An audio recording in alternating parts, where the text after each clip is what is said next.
nasa kalsada na naman tayo para maghatid ng mga bagay na may katuturan. Alright. So pansin nyo mga master, dala natin si NMAX version 2.1 Andrea version 2.1. May pupuntahan tayong shop, machine shop actually, kalkal ball ramp at 3 degree ng pulley set papagawa natin ngayon. So ang pupuntahan natin ay si Marcotech Machine Shop sa may bandang Caloocan, North Caloocan na siya. Aray ko ate!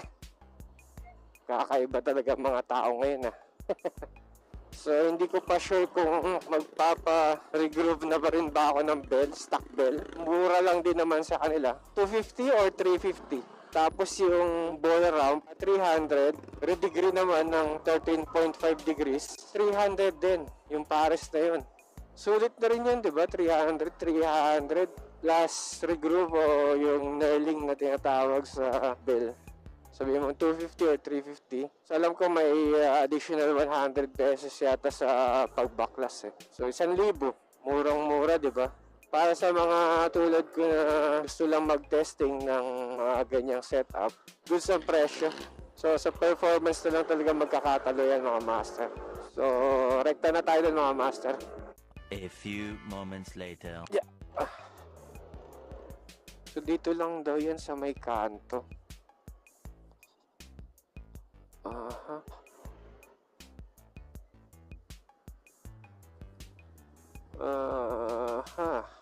Andito na tayo mga master sa area. So dito tayo mga master ang Macrotech. Ito mga master. So ito nga pala itsura ng stock drive face natin mga master. So yung kulay puting side yan sa bandang dulo, ibig sabihin yan, hindi yan inaabot ng belt. Ito naman yung itsura ng stock bell natin na makinis na. Itong part naman na to ay kinakalkal na yung ball ramp ng ating pulley. Dito naman ay nakasalang na for knurling or regroove ang ating stock bell. Ito na mga master yung bago kong bell na regroove. So mas manipis siya, mas matalas pero may kaliskis pa siya. Angas no? Mas maangas pa to kaysa dun sa mga nakikita kong aftermarket na bell Etong part naman na to ay nakasalang na ang ating pulley set for angle ng 13.5 degree. Ito naman mga master, nakakalkal pulley na siya. Kalkal na yung ball ramp niya, nakasagad na siya. Tapos naka-re-angle na rin siya ng 13.5. So ito ay stock pulley natin para sa NMAX version 2.1.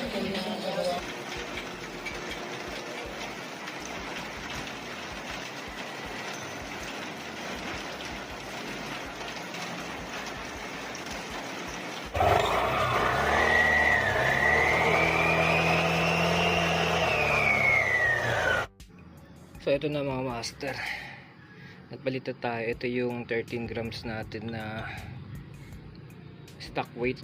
Hindi na siguro stock NCY na to pero 13 grams pa rin siya.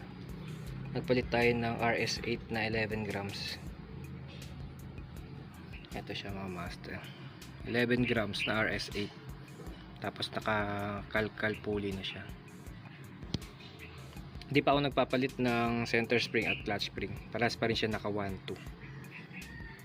Tagalin natin tong bell para makita natin itsura ng lining. Ito itsura ng bell natin. Tinunasan ko na kasi may mga powder na. Lining natin, ito siya. Bumakat na yung bell, yung groove niya.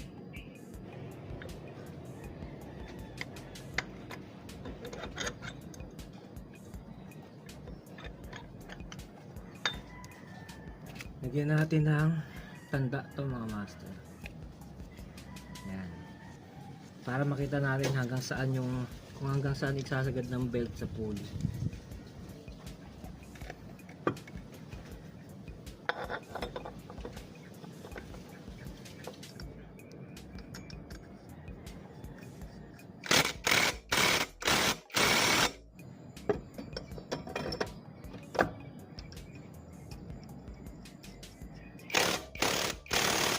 Testing natin siya mga master kung mabubura ba yung pentel pin na nilagay natin, kung sasagad ba yung belt sa pulley.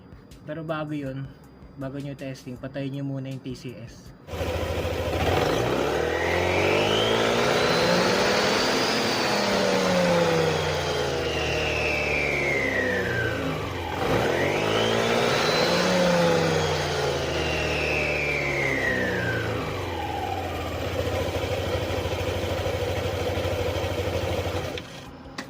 Kung makikita nyo, nilagyan natin ng pentel pen na bura. Ibig sabihin sumagad siya doon yung kanyang belt. Sumagat yung belt niya. So kita naman doon sa video mga master. Balik na natin. Grabe. Hindi ko nagulat. Grabe mga master, all this yung setup natin.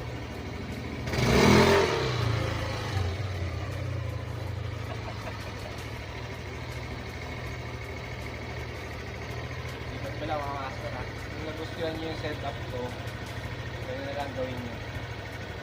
Okay, yun lang. Subscribe ka ha. Thank you.